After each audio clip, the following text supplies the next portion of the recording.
Good morning, જય શ્રી કૃષ્ણ, જય સ્વામિનારાયણ. ચલો, સરસ મજાની ફ્રાઈડે મોર્નિંગ થઈ ગઈ છે અને આજે છે ને દેવમના લંચમાં બને છે કેટલા ટાઈમ પછી થેપલા. સ્પિનિચના બનાવું છું, મેથી તો છે નહીં એટલે. અને બીજું છે ને અત્યારમાં બને છે, જો બધા ગેસ મેં ચાલુ કરી દીધા છે. આમાં મગ બાફી લીધા છે, આમાં દાળ બફાઈ ગઈ છે કારણ કે મારે સલૂન ઉપર જવાનું છે, તો મેં થોડું ઘણું અત્યારે રેડી કરીને જાય તો પછી મને ઇવનિંગમાં વાંધો ના આવે. અને તમને મેં કીધું હતું ને ગઈકાલે કે સરપ્રાઈઝ છે, તો આજે ઇવનિંગમાં તમને ખબર પડશે કે શું છે સરપ્રાઈઝ. કંઈ વસ્તુ છે કે કંઈ વ્યક્તિ છે કે તમે લોકો ગેસ કરજો. એ પહેલાં છેક સુધી વિડીયો જોવો નહીં ને પહેલાં મને કહેજો કમેન્ટમાં જો કંઈ આઈડિયા હોય તો. દીવન તો શાવર લે છે, પરેલની બંને હજી ઉપર જ છે, બાપ દીકરો. અને મેં જો અહીંયાથી રેડી કરી દીધું છે પાલકના થેપલા બનાવવા માટે. દેવમનું લંચ અને અમારો બ્રેકફાસ્ટ. બ્રેકફાસ્ટમાં તો કંઈક જોઈએ જ તે પરેલને, એટલે મેં જો થેપલા જ બનાવી નાખું તો બધાનું અત્યારે બ્રેકફાસ્ટ થઈ જાય, એટલે મારે પછી બીજું હેડેક નહીં. અને હું બનાવવાની છું લાપસી. જો લાપસીની હવે હું રેડી કરી દઉં. લાપસીમાં આપણે એટલા બધા પ્રો નથી, પણ જ્યારે પણ બનાવું છું ત્યારે ભગવાનની દયાથી લાપસી સારી બને છે, એટલે વાંધો નથી. તો લાપસી હવે પેલું કહીને આંધણ મૂકી દઈએ ને પછી બનાવી નાખીએ. થેપલા જો 5 મિનિટની અંદર મારા વણ્યા તો નહીં, મારા રોટી મેકરનો કમાલ છે, રેડી થઈ ગયા છે. જો સલૂન જવા રેડી થઈ ગઈ છું. શાક દાળ વઘાર દીધી છે, ઉકાળવાનું બાકી છે. અને લાપસી એટલું મેં બનાવી દીધું છે. લાપસી હજી મારે છે ને ઘી ને ગોળ એડ કરવાનું બાકી છે, એ સાંજે કરીશ તો ગરમ રહે એટલે. ચાલો હવે સલૂન જવા નીકળીએ. એ પહેલાં તમને લોકોને કરાવી દઉં મારા કાનાજીના દર્શન.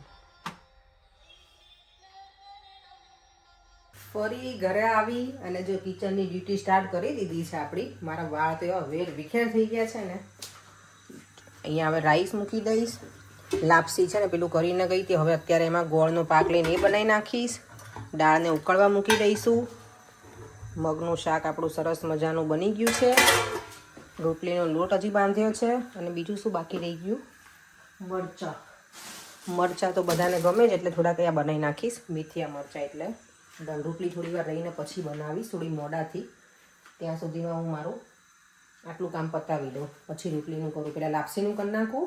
લાપસીનું છે ને ઘણા લોકો ગોળનું પેલું પાણી કરી અને પછી પેલું લોટ નાખી અને બાફી નાખતા હોય, પણ મેં છે ને પાણી મૂકી હતું અને એમાં થોડું તેલ નાખી, પાણી ઉકળી ગયું ત્યારે લોટ નાખી અને પછી રહેવા દીધું હતું.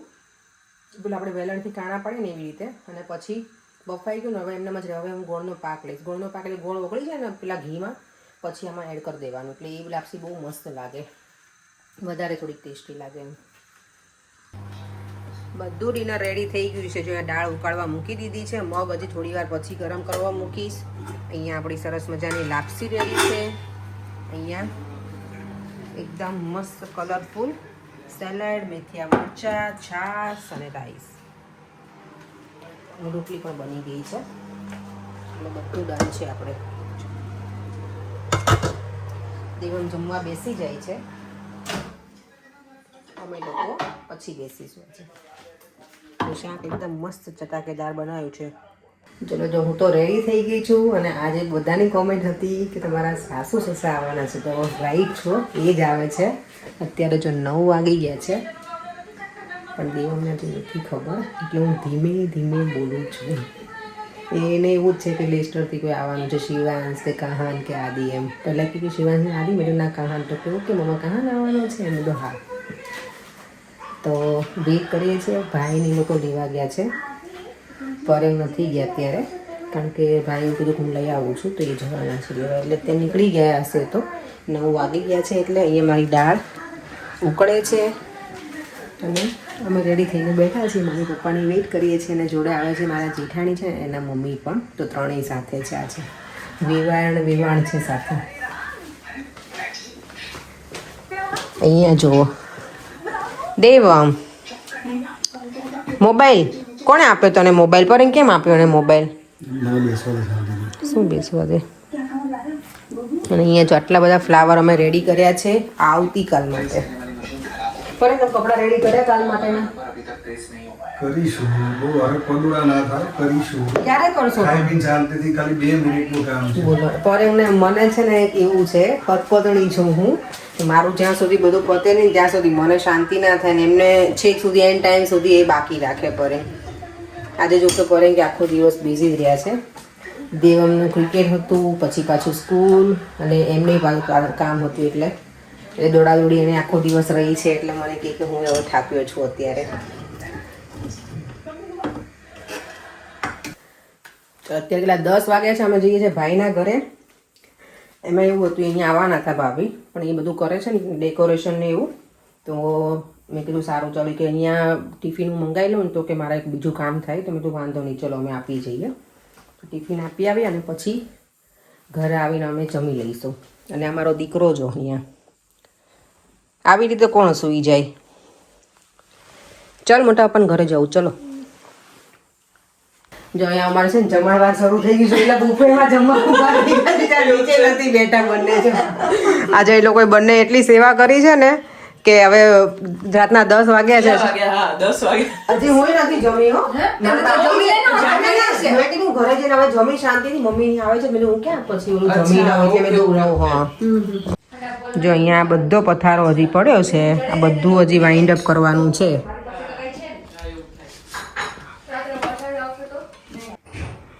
જો ઠાકોરજી માટેનું કેવું સરસ ડેકોરેશન થઈ ગયું છે મસ્ત મજાનું અને અહીંયા જે શ્રીની પધરામણી છે ને તો એ લોકો માટેનું બધું રેડી છે અહીંયા શ્રીનાથજી કેટલા સરસ છે જો અમારા ભાભી છે ને જાતે બનાવેલા છે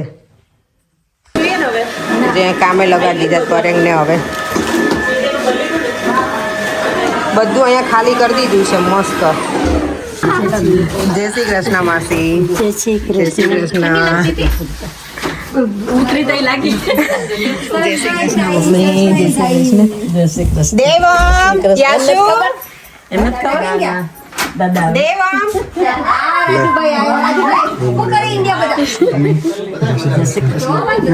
બસ સરસ હો મજા પડી ગઈ લાવ લઈ પેલા દાદા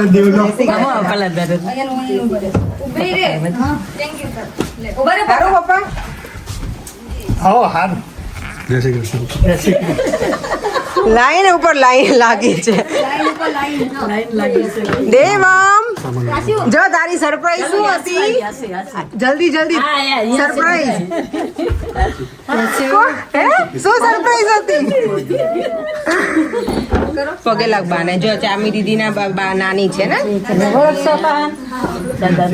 દાદા ને બધાને લાગો મારો દીકરો જો એને તો જો કેવો હેપી થઈ ગયો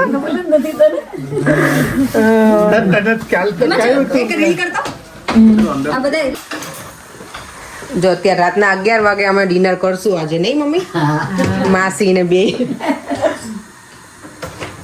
દેવા તું હવે મને કે તને કેટલી મજા આવી બા ને દાદાને જોઈને હે બહુ જ આજે ઘણા બધા વ્યુઅર્સે કીધું છે કે તમારા સાસુ ને સસરા આવવાના છે મેં પૂછ્યું હતું ને વિડીયોમાં માસી કે તઈ જ આવવાના છે તમારા સાસુ ને સસરા બધા વ્યુઅર્સ સાચા હતા કે મમ્મી પપ્પા જ આવ્યા છે 12 વાગ્યા હજી હું ફ્રી નથી થોડું ઘણું બાકી છે અને જો અહીંયા કેરી આવી ગઈ છે અમારી જો આપણા વતનની કેરી હોય એટલે કેટલું આવે એમ કે ઓહો હવે ખબર નહીં આ કઈ કેરી છે મમ્મીને પૂછીશું મને તો કાચી બહુ મજા આવે મરચું મીઠું નાખીને કોઈને ઈચ્છા થઈ ગઈ કેરી ખાવાની સોરી પણ હવે જે બહાર રહેતા ને એને તો બહુ મોઢામાં પાણી આવી જ જાય મસ્ત છે આ કેરી મને લાગે આ કેસર જ છે ચાલો અમે ડિશવોશર કરી દીધું છે એટલે વાસણ હવે છે ને કરવાના નથી બધા કર્યા મોટા મોટા તો ઘણા વાસણ હતા એટલે અને હવે ઉપર જઈએ મમ્મી લોકો છે ને બેગો ખોલી છે ને તો થોડી હેલ્પ કરાવી દઉં અને પછી અમે લોકો સૂઈ જઈએ કારણ કે કાલે સવારમાં વહેલા જાગવાનું છે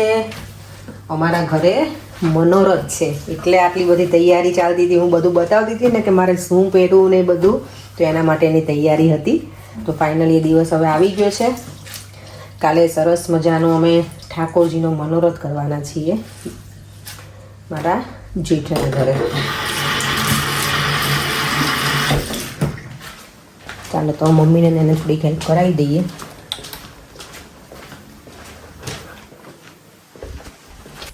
અહીંયા જો અમારું ઘર આજે ભરાઈ ગયું છે સરસ મજાનું, કા મમ્મી? હે ને ઊંઘ આવી જાય ને માસી? જો હવે બધાને મોબાઈલની ટેવ પડી ગઈ છે હો. જોઈએ આ ઘડીક વાર જોવાય તમ તાર. તમારે ઓલું વાઈફાઈ કરી દીધું પર એમ કે તમારે નેટ જોઈએ ને માસી? હજી તારો વિડીયો ચાલુ છે. અત્યાર સુધી હવે જ ઉપર હું ક્યાં નવરી હતી. ચાલો હવે વિડીયોનો એન્ડ કરી દઈએ. આજે તો મજા આવી ગઈ, મમ્મી પપ્પા બધા આવ્યા છે તો ખુશી ખુશી થઈ ગઈ ઘરમાં, નહીં પરે? ઘર ભર્યું. શું કહો છો? બધા રૂમ નીચેના બધા રૂમ ભરાઈ ગયા. સાચી વાત છે હા બેટા. જય શ્રી કૃષ્ણ બેટા. દેવના રૂમમાં પપ્પા સૂતા છે, આપણા રૂમમાં મમ્મી ને માસી સૂતા છે, આપણે ઉપર આપણા રૂમમાં. ચાલો સૂઈ જઈએ, કાલે વહેલા જાગવાનું છે. ફરીથી મળીશું કાલે સરસ મજાના નવા વિડીયો સાથે. અને આવતીકાલનો બ્લોગ જોવાનું ના ભૂલતા, બહુ જ મજા આવવાની છે તમને બધાને અને અમને લોકોને પણ. ચાલો તો ફરીથી મળીએ કાલે. Bye bye. જય શ્રી કૃષ્ણ, જય સ્વામિનારાયણ.